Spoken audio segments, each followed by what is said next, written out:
My name's Aaron. Welcome back to my channel. How are you? I'm fantastic and I'm doing really well.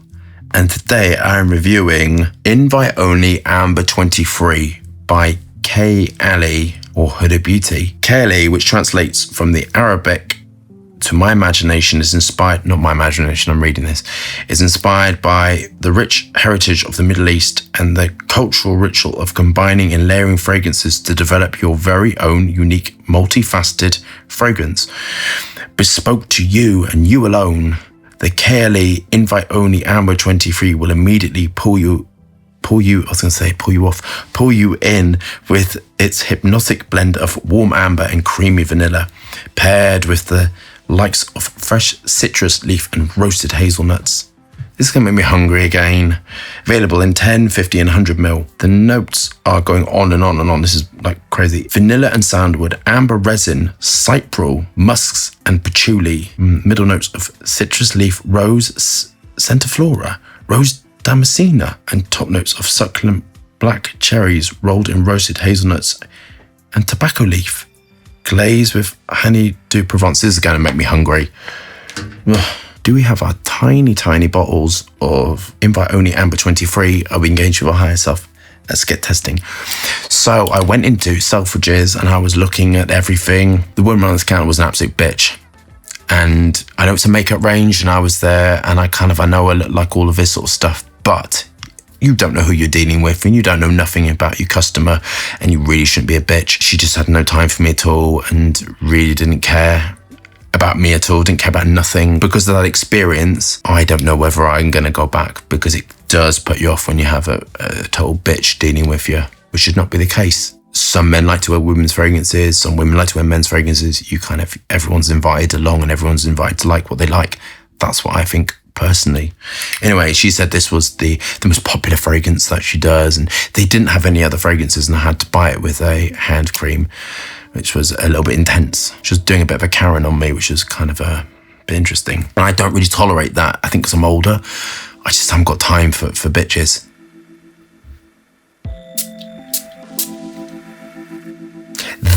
The other one, the vanilla on this one, reminds me of something. So please help me out what this reminds you of. This reminds me, and I tell you, I didn't say it on the other one. This reminds me of the other one. It was a little bit Naxos-y, I've got to say, but then it didn't dry down anything like Naxos. But the initial thing was a inspiration of Naxos. And this is a similar, but not the same hit that you're getting. Yeah, I can sort of smell the hazelnut thing. This is obviously a bit around vanillin, ethyl vanillin, and obviously you're going to have the lactonic version of coumarin in there. And the lactonic version of coumarin, I can never remember the crazy long name of it. That can be used in tobacco accords, and that can be used to give a more of a lactonic, luscious sort of feel with it. And that is used in this. Very sweet. Oh, ethyl maltol smashing you in the face. Oh, all that kind of stuff.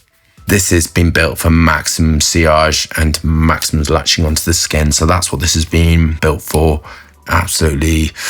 ISO Super heavy base. ISO Super works well with vanillin and amber accords. Well, lots of ways to build an amber accord, but sort of vanillin, coumarin, the kind of that is this with this sort of wood-like raw materials and ionones, all that kind of stuff is the sort of a thing with sort of like galaxolide. This is latching on the skin, lots of lift. So this is dealing with Hedione, a top note musk to give that sort of smoothness. And the top note musk smells of pears. I think it smells of pears, has a pear-like quality, and is brilliant with sort of citruses and brilliant to just give an elevation. There's two forms of the top note musk, helvetolide and romanolide. I think, many apologies for my dyslexia, but the helvetolide is insanely expensive and gives a really strong, robust top note.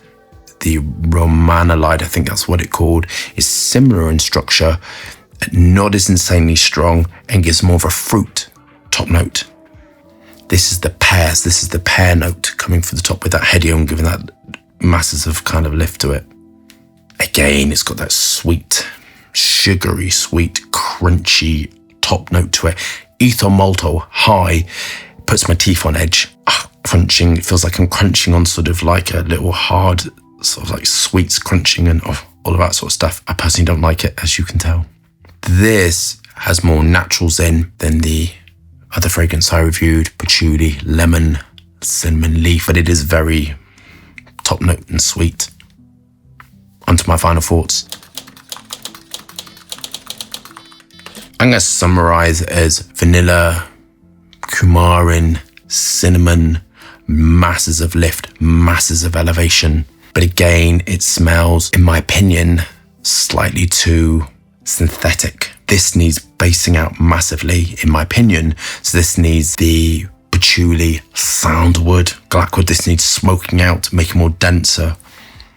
I would have put more ambers, more wood in it. I would have put on what this would have been good with Javanol, Liminal, Bangalore, Sandalore, all that stuff. It needs the wood in the middle. It needs the sandalwood at the base. It needs to be patchouli to make it sensual and dark. You still could have had that lift. You still could have had that elevation, but it would have just rounded it slightly. Constructed to a brief, absolutely. It smells like corporate perfumery, maximum profit, maximum sillage, maximum sweetness, maximum. This obviously fits for their demographic. Safe, legal, compliant, professional, absolutely. Massive sillage, unfortunately. Massive projection, this is going to be difficult to get off my skin. Do I like it? I don't like it at all. And that's purely because it's not dark enough, not rich enough, not smooth enough. But it is insane amount of sillage and insane amount of sort of projection, if you like that kind of thing. The demographic is definitely younger, 16-year-old up. I can't imagine ladies who have developed a fragrance sort of catalogue in their brain and experience would like this at all. And I think that sort of ladies that are educated around perfumery and have a fragrance collection, I don't think that they would like this, but I think this is the younger demographic, the first fragrance, and this is what they're going for. It doesn't smell Middle Eastern, actually. It was going on about Middle Eastern and all that kind of stuff. It doesn't smell Middle Eastern. It smells like a very nice, sugary, sweet vanilla, tonkery sort of fragrance to it. I mark it 7 out of 10. Not for me at all. And because of the bitch staff, I'm going to knock her mark off. She was horrible. And so I'm going to mark it as 6 out of 10. If there was better staff, I kind of would give it a thing, but it kind of left a real bitter taste in my mouth. She treated me like I was some sort of like, I don't know, I'm very pleasant when I go to these places, you know, I'm very low key and I don't really like all this drama. And when people have just got this horrible attitude, it's really not for me, and I won't be reviewing this brand again, but that's really personal. There you go, don't deal with Karens. So we love that review. Thumbs up and subscribe for more fascinating, interesting content, lots of moving hands and lots of fragrance views. Hope you're staying safe and well. See you soon.